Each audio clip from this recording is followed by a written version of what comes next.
Good morning, God bless, and happy Saturday. Let us get busy. Let us get to work. Work, work, work. If you do not carry it correctly, you'll crack under what God gave you. Damn, that's a way to start a Saturday. You thought rank meant reward. You thought title meant timing. You thought promotion meant progress. But you were handed rank right before you remembered the weight. You didn't climb a ladder. You got sized for a system. And when you forgot the one who sealed the scroll, you started performing for the ones who approved the position. This is not God's silence, it is God's surveillance. He is not punishing you. He's watching how you carry what he gave. And if you mishandle it, the same thing you prayed for will become the hell you now live in. Warning: this transmission exposes spiritual misalignment through misranked authority. Side effects may include calling survival strategy favor, becoming a threat to the very culture you were promoted by, and thinking God left you when he's just letting you build your own consequence. Welcome to Raw for Epoch 2, day 130. You were not just given rank, you were given a test. And the next room God opens is decided by how you handle this one. Let's get into our concept overview. We're talking about rank. Where do you rank in your life? What is your value to life? Rank is not just responsibility. Rank is a remembrance test in disguise. If you don't remember who authored it, you'll serve the system that approved it. Here's what you'll learn. Why most promotions are spiritual tests dressed as opportunities. How rank is tied to remembrance, not resume. Why favor with governance becomes pride in disguise. How to identify when you've mishandled the weight of your assignment, and what God revokes when you treat elevation like entitlement. Man, that welfare line of life, it hit me yesterday. I don't know if it hit you. Let's get into our visual metaphor. Woo, hyped up, hyped up. Energy's high. We call this the crown that burns. Imagine this. You are being handed a crown made of gold. You wear it proudly. Of course, you post about it. You parade it. But what no one tells you is that it is heated from the inside. The crown wasn't made to be worn for appearances. It was forged in fire to test the ones who bear it. The longer you wear it without remembrance, the hotter it gets. After not ready, it becomes a burning reminder that what you prayed for now owns you. Because elevation without governance is a furnace, and the crown you flaunt will cook your character if you do not remember who gave it to you. Woo! Does your head feel like it's on fire yet? Can you feel that crown burning? Let's get into my personal perspective. I call this the tailored lie. Suits are big. I used to think the suit meant that I made it. I had a colleague once, always had one on. He said this: my grandmother taught me, man, how you present yourself is how life reflects You. But I totally missed the root of that. I didn't want the suit for presentation. I wanted it for permission. To feel like I mattered. To feel like I finally had control. And what I didn't realize is that the system will fit you for a suit that was never cut from your cloth. They'll tailor you in exchange for silence, style you so you look the part, but gut you so you forget the part you were born to play. And ooh, I fell for it. Naivete. I told myself I deserved the promotion because I've been mismanaged my whole life. You know, I had that moment. I was always a victim too. And I wasn't chasing status, I was chasing justice. I was trying to lead better than I had been led, trying to build a team I never had. But the moment I got the title and the suit, I realized something gutting. I wasn't promoted. I was packaged to be more palatable, packaged to play by rules I never agreed to, packaged into a culture of conformity that only rewards obedience to its own broken blueprint. This is what they don't tell you. You're not just given authority. You're measured by how much of yours you're willing to give up. You're selling your soul for a suit, and I gave it all. Also, I could deliver results to people who never wanted to understand the method. They did not want my vision. They wanted my compliance. And the worst part, I kept telling myself,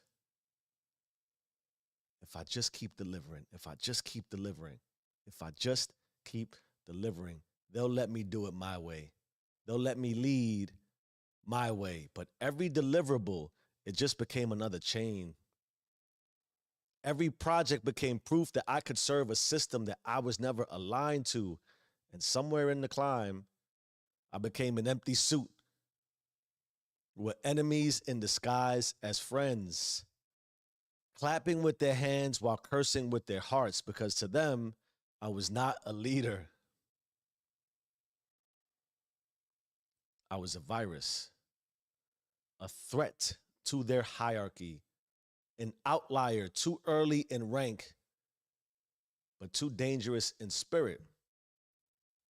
That's when it hit me, and I had the realization. I had tailored myself out of remembrance. Yo, God didn't stop me. God doesn't stop anybody. He watched. Not with punishment, but with precision. Because when you keep praying for outcomes while living in misalignment, God will give you exactly what your patterns keep asking for. And it's not to condemn you, but to reveal that what you were building was not elevation. It was a custom designed hell, stitched together from tailored lies you kept calling growth. Let's check the chat, 409. Sometimes in your haste to create the life you see for yourself, the prayers you pray, the decisions you make, the apex and the priorities you have, all in good faith to get some semblance of control, you may find yourself selling your soul and having a suit tailored to you that was never intended for you. And the reality, like any other thing we do, sometimes we get caught in patterns and rhythms and habits for the sake of success, and what appears to be success, tailored success, societal success, cultural success that we don't really want for us. It's the crown that's burning. The intention a lot of times is not with malice. But because we might be so deep in darkness, we'll submit our soul into a path that gets us out and will keep us there. In the same way you might be fractured towards a fear-based and fear-derived consciousness, you leverage it for a way that you believe is conceptually to help you. But when you enter another system that is already systeming and fragmented around their principles and how they handle their rank in business, you have to accept and align what comes with that. And that's the reality of what I went through. I believed if I got promoted and I had my own team and I had my own line of business, that I could implement my own strategies, my own principles. The reality I saw, especially because I was, as I referenced, I had some of the worst leaders you could possibly imagine. But that should tell you something. That the environment around you that accepts those types of leaders, it's only perpetuated as you go upstream and downstream. So you put in a massive amount of work to be identified, and you watch, it's natural. You're praying for elevation. God, elevate me. God, elevate me. God, elevate me. And then you're confronted with this reality when you're in an environment that tells you you can be elevated. You see a lane, but you have to operate in this way in order for the hierarchy to identify you in the pecking order. Yo, you want to be promoted? You want some elevation? You want that money? You want 20% increase? You want the bonus? You want the authority? Cool, you got to follow these rules. And it feels perceptually like, okay, that makes sense. I got to follow these rules. But when you're in it just to attain the title, and I feel like, I don't want to, you should want the title.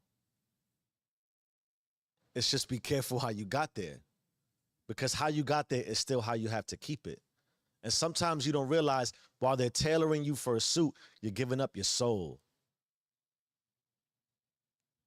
And everything that made you valuable to them was only so they could line you up. It's just a different chess piece. You move from a pawn to like a rook. They're still gonna move you around their environment the way that they know that they need to move you around. You don't have as much authority as you think. And when you accept those terms and conditions, you're now held liable. And if you don't do that consciously, you're now susceptible. And you might get some rank, you get a seat at the table, and you think, hold on, I need to let you know how I really want to do it. They're going to look at you like you're out of your mind. No, you got to follow these core fundamentals that we've been following. The good old boys club, right? And you can apply that strategically to every area of your life. You get into relationships, you get into finances. How you get it is how you got to keep it. And you're sort of blinded when you're trying to get it because, again, you have good intention. I'm trying to just be a little bit better. I started pretty deep in poverty. I was making $4 an hour. Like, and all these things, they start to sort of blind you into what's the holistic reality of consciousness. And God, again, is going to keep serving you. He sees you working hard, and this is what you get for working hard in this way. So what you get for working hard in this way also might be what you prayed for, but not really what you prayed for. And then now you find yourself praying to get out. Let's get into it. We're going to talk about misranked remembrance. Where you at, chat? Where you at, chat? Here's the Black Book System teaching. Misranked remembrance. God measures not what you carry, but how you carry it. Rank isn't an award, it's an assignment. And if you carry rank from fear, performance, or visual validation, you'll unconsciously use authority to escape remembrance instead of to reinforce it. Instead of to enforce it. When you seek elevation through emotional wounds, started from the bottom, now I'm here. Project, the hood, poverty, welfare line living. You build influence but not identity. You manage people but never govern self. You deliver results while slowly killing your system. Rank, stature, status, is not assigned by visibility. It's assigned by obedience. And when you forget that, you start creating systems that serve your dysfunction. You promote versions of you that God never sealed. And you call it favor when it's just fear upgraded. It's a massive, massive reality. Get your rank. Get your rank. But if you create rank off dysfunction, if you subscribe to a mode of operation that is compromised from the get-go, you are now compromised.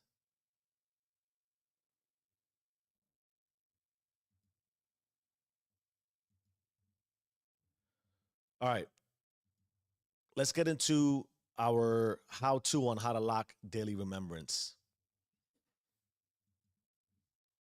You want to stop praying for more rank until you audit how you handled the last one. God doesn't reward motion, he rewards memory. If you mishandled the last room, don't ask for a new one. Repent in the old one.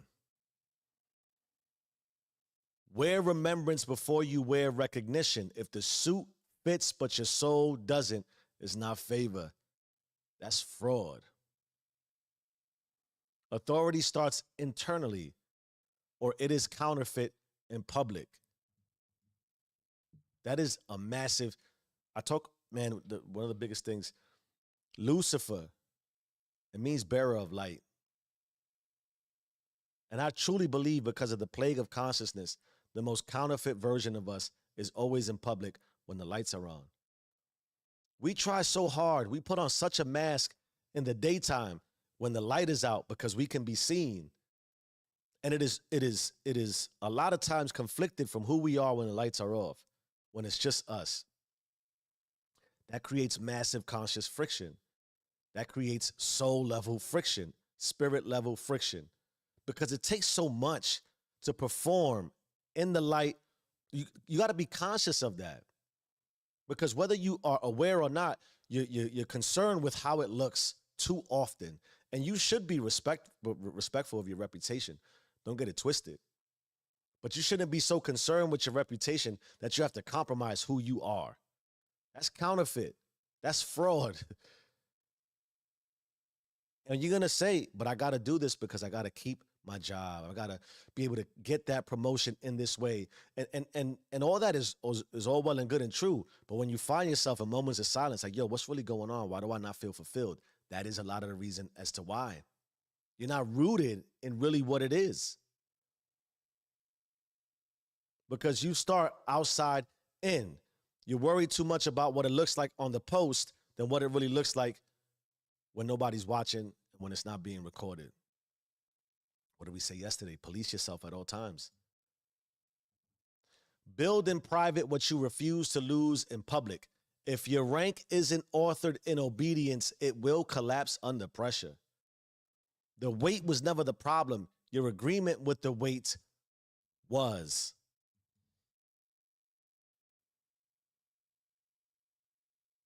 Go get whatever it is you seek. Pray for whatever it is, however deep. But your agreement and how you get that, what you accept when you are given it, is everything about what will make you feel weighted. Consider that as you're moving forward in your life.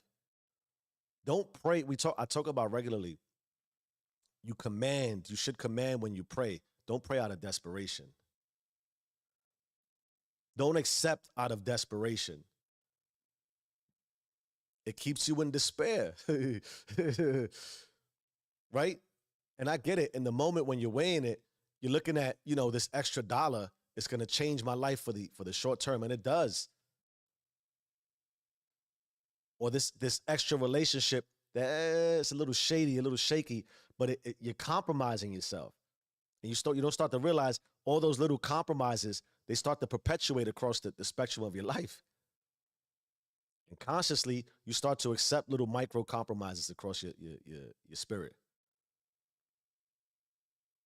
And then you're constantly again performing, and the weight of, if you have to continue to think about who you believe you're supposed to be, that's why we talk about the masks and opt in one priority at a time.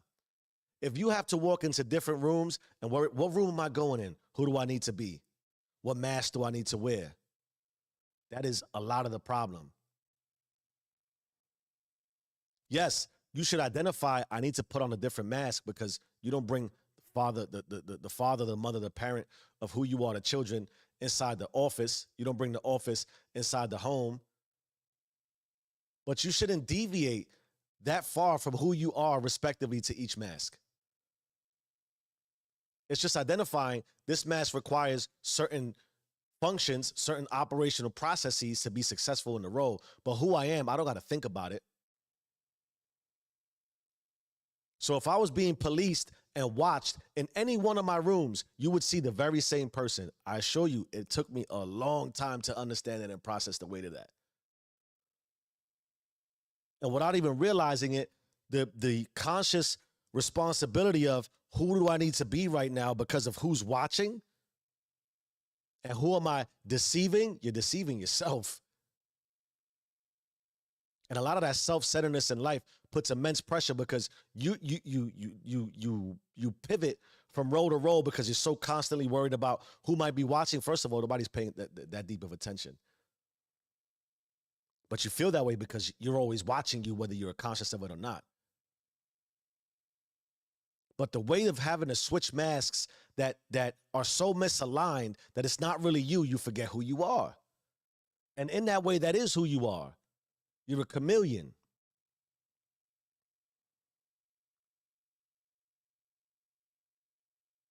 That's the friction of why we break down through the pursuit of our highest versions of selves. It's not that it's so heavy to become that version. It's that your agreement with, oh, okay, I got to be this, or I got to be that. No. I'm always the same. And it's heavy. I just pull, I push, I move the weight.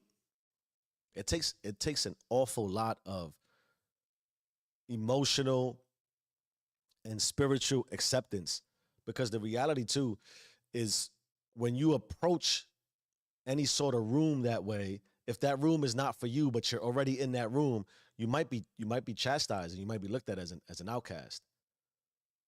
That's the reality of what we don't want. If we don't perform for the room, it looks different in a way that's not supposed to look different. So you stand out of the crowd. The reality is most of us want to fit into the crowd. So in order to fit into the crowd, you accept what the crowd tells you for terms and conditions. And what you don't realize is when people crowd together, the level of intellect and the level of moral capacity, it diminishes. Because there's so many people with so many different thoughts and ideas, they and this is real. You can study this, you can research it. The crowd demeans itself in capacity in order to be able to function together, because you can't have too many people with too many different perspectives in the same room. You lose the ability to integrate and identify with one another. So consciously you start to regress to fit into the room. It's real. And when you start to understand that, and you, God forbid, not I want to say God forbid, you put your head up and you look at the room a little different, the room's gonna look at you a little different. And that's a different kind of weight. But that's not a soul compromising weight. That's a soul inspiring weight. I take who I am wherever I'm at. You don't accept me, I gotta find a new room. And yo, don't just leave the room and compromise your entire life. You don't want to break down that way, but start making moves to get out of the room. Here's our creation covenant loop: audit, remix, re-record. We start with the audit. Ask yourself, when did you start believing the title would fix the wound? When did the soup become the substitute for healing?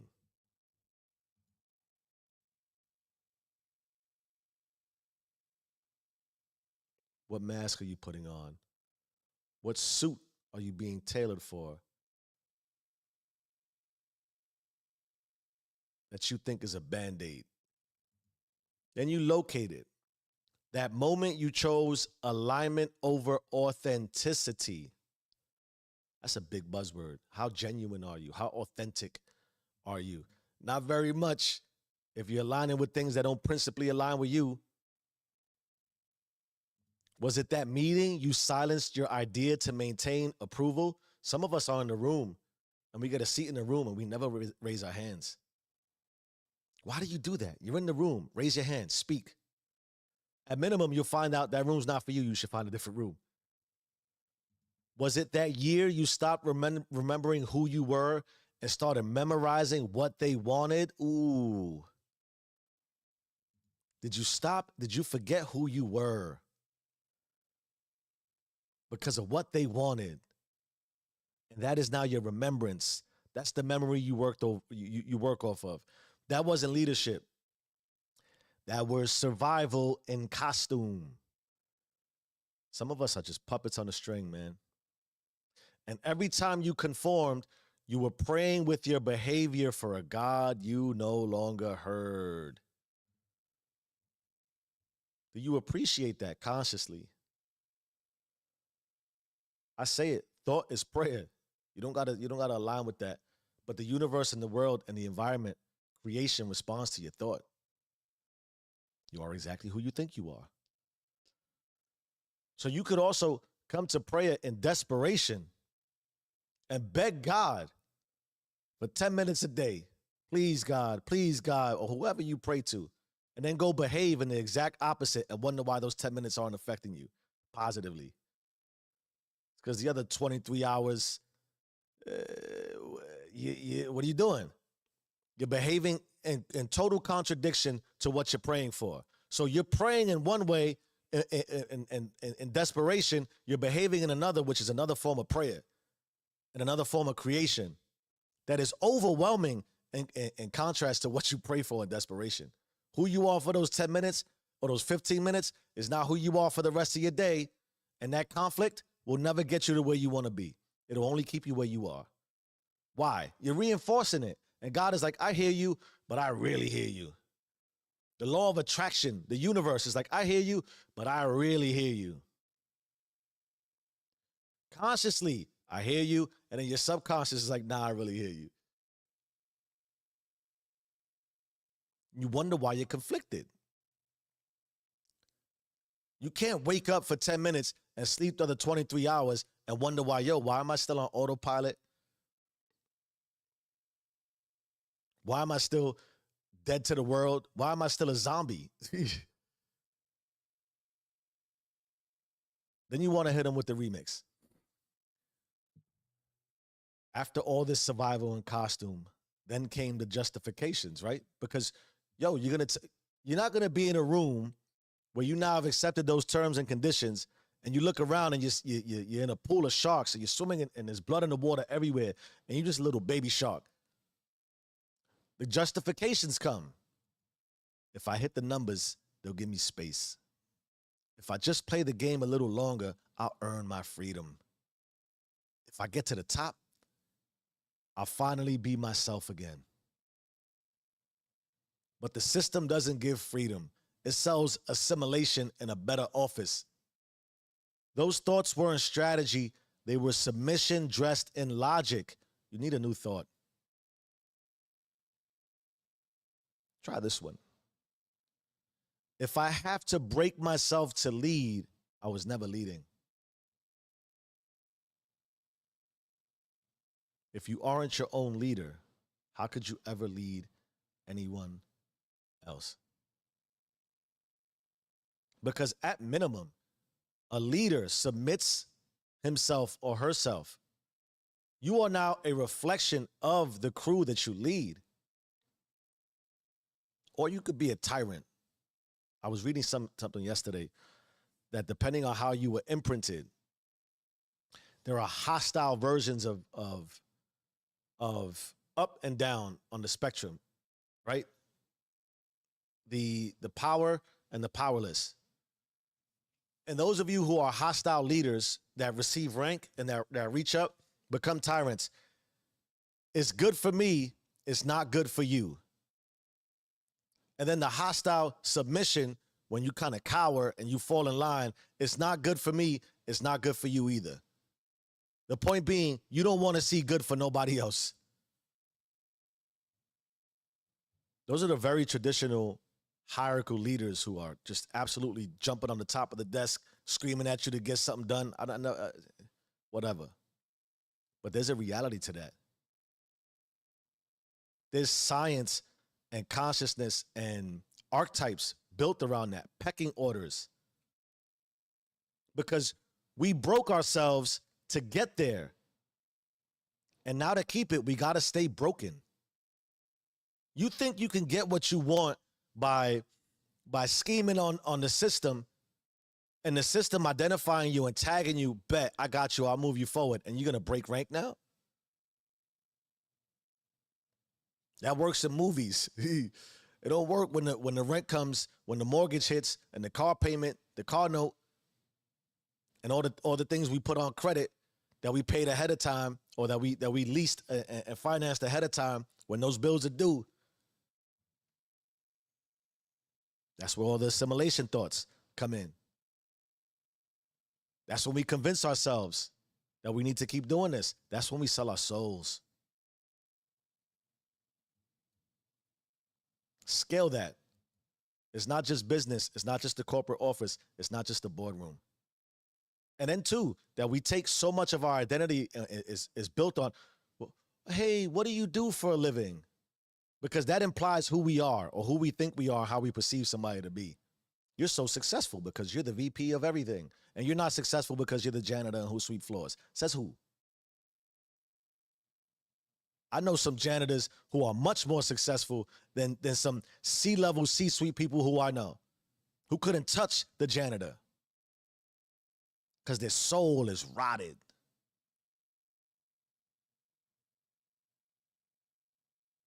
And when left to think and left alone to identify with themselves, ooh.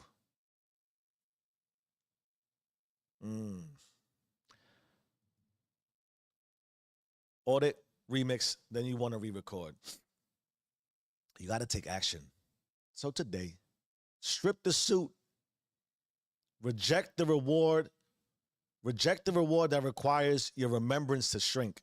Lead with authorship, not adaptation. Say the thing you silenced. Reclaim the part of you they tried to repackage. Stop delivering results for a version of you you never designed. You weren't born for alignment. You were born to architect alignment. Get aligned, but don't fall in line. Build the line. Start the line. Become creator. Stand on principle. It's going to hurt. You're going to be ostracized. You're going to be kicked out of a room. I assure you, there's many other rooms waiting for you. You're unique, but not that unique. There are others. It's like some secret code or something, right? There are others. You just have to believe and have faith. There are. You just can't see it because you're stuck in the same room. And every day you go back, and every day you subscribe to the suit that they gave you, to the rank that they provided, and you align with those principles, you maintain that remembrance. That's the biggest thing. You can't remember who you were because of who you are. You can't remember the process of becoming because of who you've become. And then you forget that you're still becoming. 4:35 on a Saturday. Stop asking God to bless the suit that buried you. If you have to lose yourself to win in their system, you're not in rank. You're in rebellion. Own it or be owned by it. You either run the system or the system runs you. Change your mind, change your life. I am who I say I am. Do you and stay rich.